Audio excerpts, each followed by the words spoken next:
అతిపెద్ద షాపింగ్ ప్రపంచం సిఎంఆర్ మన మచిలీపట్నంలో ప్రముఖ సినీ తారలే నవంబర్ 20న గొప్ప ప్రారంభం. నమస్తే, నేను Keshav. Welcome to Suman TV. Tirumala Tirupati దేవస్థానం కొన్ని కీలకమైన నిర్ణయాలు తీసుకుంది. శ్రీవాణి ట్రస్ట్ రద్దుతో పాటు పథకాన్ని కొనసాగించాలనేటువంటి నిర్ణయానికి వచ్చింది. అలానే గత 5 ఏళ్లుగా తిరుమల కొండపైన తీసుకున్న అనేక నిర్ణయాల్ని టీటీడీ బోర్డు సమీక్షించింది. వీటి వలన భక్తులకి కలిగేటువంటి ప్రయోజనాలు ఏంటి, ఈ అంశాన్ని విశ్లేషించే ప్రయత్నం చేద్దాం. మనతో పాటు అనలిస్ట్ చంద్ర శ్రీనివాస్ గారు. చంద్ర శ్రీనివాస్ గారు నమస్కారం. నమస్కారం అండి. టీటీడీ ఒక రకంగా ఫస్ట్ మీటింగ్ ఇది. ఆల్రెడీ ఒక మీటింగ్ జరిగింది, బట్ అదంతా ఇంట్రడక్టరీ మీటింగ్ లాగే అనుకోవాల్సి ఉంటుంది. కొత్త చైర్మన్, కొత్త బోర్డు మెంబర్స్ వీళ్ళందరికీ ఇప్పుడు ఒక కన్క్లూజన్ ఇచ్చేటువంటి ప్రయత్నం, గత కొంతకాలంగా జరిగినటువంటి విమర్శలు, ఆరోపణలు వీటన్నిటికి సంబంధించి ఒక ఫుల్ కన్క్లూజన్ ఇచ్చే ప్రయత్నం టీటీడీ బోర్డు చేసిందా? డెఫినెట్గా 100%. నిన్నటి దాకా చాలా గందరగోళ పరిస్థితి. ఒకవైపు లడ్డు వివాదం, తిరుమల అపవిత్రం, ఇష్టం వచ్చినట్టు ప్రైవేటు బిల్డింగ్లు కట్టారని చెప్పి రకరకాల ఇది మధ్య పూర్తి స్థాయిలోనే మొదటి మీటింగ్లోనే ఇటువంటి చర్యలు తీసుకోవడానికి సిద్ధపడటం అనేది అందరూ ఆశిస్తున్నారు.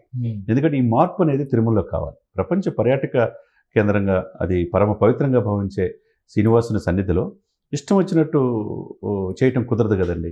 ఫస్ట్ స్టెప్పే మీరు అన్నట్టు శ్రీవాణి ట్రస్ట్ బోర్డు మెంబర్స్ అందరి సమక్షంలో, చైర్మన్ శ్యామలరావు గారు, వెంకట చౌదరి గారు, జయో గారు ఉన్నారు, అందరి సమక్షంలోనే ఈ నిర్ణయం తీసుకోవటం ఫస్ట్ స్టెప్. నిన్న మళ్ళీ ఈరోజు రెండో విడత కూడా సమావేశం ఉంది బోర్డు మెంబర్స్తో.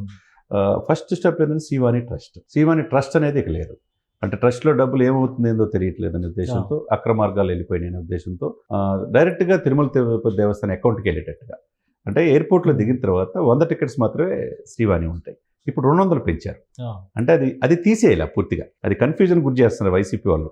కానీ అక్కడ అర్జెంటుగా వచ్చేవాళ్ళు, ఫారెన్ వెళ్ళాల్సిన అనుకున్న వాళ్ళు, పెళ్లిళ్ళు చేసుకున్న వాళ్ళు 10,000 టికెట్ అఫోర్డబుల్, ఎవరైతే 10,000 రూపాయలు టికెట్ తీసుకోగలరో వాళ్ళకి అందుబాటులో ఉంచుతారు. వాళ్ళు అందుబాటులో ఉంటే ట్రస్ట్ అనేది ఉండదు. ఈ డబ్బు అంతా కూడా డైరెక్ట్గా వెళ్ళిపోద్ది, తిరుమల అకౌంట్కి వెళ్ళిపోయింది. ఇప్పుడు 10,000 అనుకోండి, దాదాపు 200 టికెట్లు అంటే ఎంత?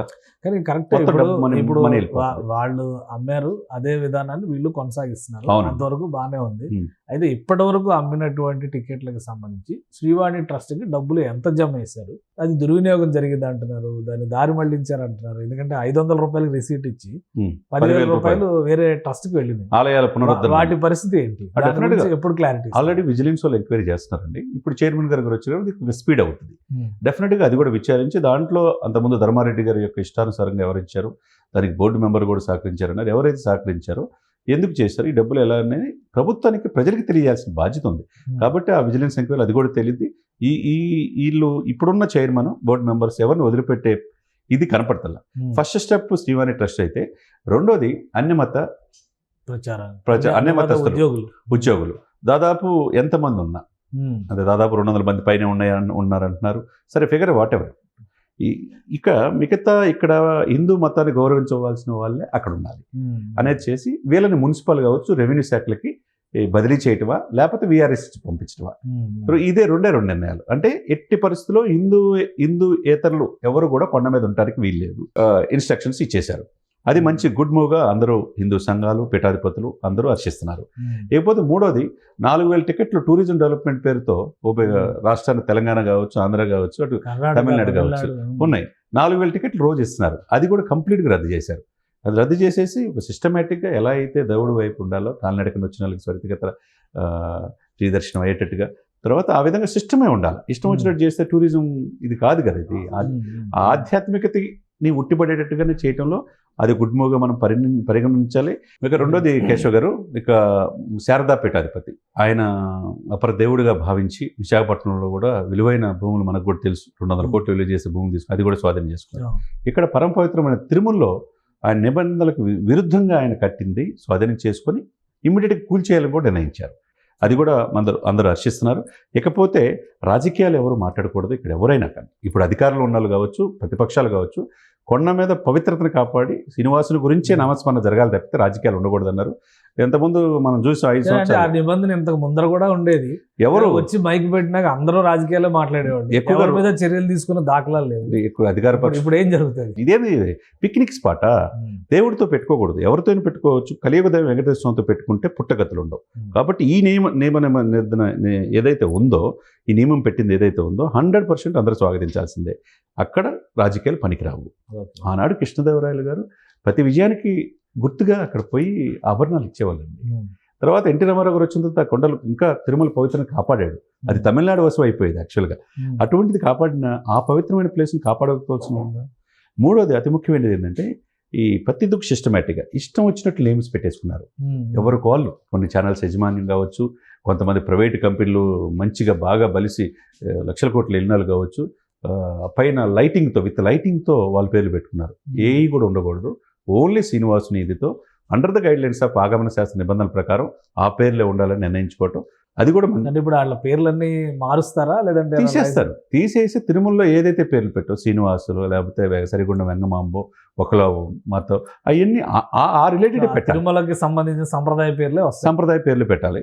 ఇవన్నీ కూడా మంచి ఇది కాదు. అదేవిధంగా ఇది టూరిజం స్పేట్ కాదు, అత్యంత ఆధ్యాత్మిక ప్లేస్గానే వర్ధిల్లాలని చెప్పడం అనేది అందరూ హర్షిస్తున్నారు. ఇకపోతే ఈ లడ్డు నాణ్యత ప్రమాణాల్లో గత 5 సంవత్సరాల్లో భక్తుల ద్వారా వచ్చి ఆదాయాన్నే పరిగణలో తీసుకున్నారు తప్పితే ఆ లడ్డు నాణ్యతకు ఒకటి పెట్టాలి, ఒక ల్యాబ్ పెట్టాలనే ఆలోచన గత ప్రభుత్వం చేయలే. ఇంత వివాదాలకు కేంద్రమైంది. 90 లక్షలతో ఆ ల్యాబ్ కూడా అక్కడ చేయబోతున్నారు.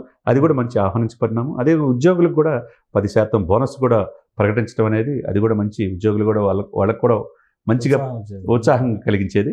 లేకపోతే ఇవన్నీ కూడా ఏదైతే తిరుమల తిరుపతి దేవస్థానంలో ఉన్న ఆస్తులు ప్రైవేట్ బ్యాంకులో కూడా పెట్టారు ఎవరు పర్మిషన్ లేకుండా. ప్రైవేట్ బ్యాంకులో ఉన్న ఆస్తులు ఏదైతే కానుకలు కావచ్చు, ఆభరణాలు కావచ్చు, బంగారం కావచ్చు, అవి మొత్తం తీసేసి ప్రభుత్వ బ్యాంకులోనే పెట్టాలి. అప్పుడే అకౌంటబిలిటీ ఉంటుంది కదండి. ఒక నివేదిక ప్రకారం ఇది ఎవరి సంపద? శ్రీనివాసుని కలియుగదయం వెంకటేశ్వర సంపద. ఇష్టం వచ్చినట్టు చేసుకోవడానికి ప్రభుత్వాలు మారినంత మాత్రాన మీ ఇష్టం వచ్చినట్టు చేసుకోవడానికి ఇది కాదు కదా. ఈ ఆధ్యాత్మికంగా 7 కొండల వాడిని ఆ 7 కొండలు చక్కగా ఉండేట్టు చేసుకోవాలా, చుట్టూ పర్యావరణాన్ని డెవలప్ చేసుకోవాలా, భక్తులకి మెరుగైన సౌకర్యాలు కల్పించాలనే ఏదైతే ఉందో ఇవన్నీ కూడా తూచా తప్పకుండా ఫస్ట్ బోర్డు మీటింగ్లో చేయటం అనేది అందరూ కూడా మేధావులు, పండితులు, హిందూ ధర్మం ఆచరించే వాళ్ళు కూడా స్వాగతం పలుకుతున్నారు. ఏంటంటే ఈ డెసిషన్స్ అన్నీ కూడా ఒక రకంగా సంస్కరణ దిశగా వెళ్తున్న డెసిషన్స్ అనుకుంటున్నారు. పదే అధికారంలోకి రాకముందర చెప్పినటువంటి విమర్శలు, చాలా అవకతవకలు జరిగినాయి, వాటిపైన చర్యలు తీసుకుంటా ఉన్నారు. వాటికి సంబంధించి ఎక్కడా కూడా ఇంకా క్లారిటీ రాలేదు. విజిలెన్స్ ఎంక్వైరీ అంటే గవర్నమెంట్ మారిన వెంటనే విజిలెన్స్ ఎంక్వైరీ అనేటువంటి ఒక ప్రకటన చేశారు. దానికి సంబంధించిన నివేదికను ఇంకా బయటపెట్టలేదు. సో వీటి పరిస్థితి ఏంటి? ఇప్పుడు అధికారం వచ్చి 4 నెలలు అయిన తర్వాత కానీ బోర్డు వేయాల, నిన్నగాక మొన్న వేశారు. వాళ్ళకు కూడా కొద్ది టైం ఇవ్వాలి. ఒకవైపు లడ్డు నాణ్యత ప్రమాణం మీద సుప్రీంకోర్టు ఆదేశాలకు అనుగుణంగా సిబిఐ ఎంక్వైరీ చేస్తుంది. వాళ్ళే మనం 30 మంది సభ్యులు ఎలకేట్ చేసి ఒక ఆఫీస్ తిరుమలలో పెట్టారు. వాళ్ళ నివేదిక వాళ్ళు చేస్తారు. విజిలెన్స్ ఎంక్వైరీ గత ధర్మారెడ్డి గారి మీద కావచ్చు ఆరోపణల మీద జరుగుతుంది. ఈ త్వరితగతిన స్టెప్ బై స్టెప్ తీసుకుంటారు. ప్రధాన క్రమం ఏదైతే ఉందో భక్తులకు మెరుగైన సౌకర్యం కల్పించాలి, ఆధ్యాత్మికతని కాపాడాలి. ఇష్టం వచ్చినట్టు ఇది వ్యాపార కేంద్రం కూడా తయారు చేయకూడదు.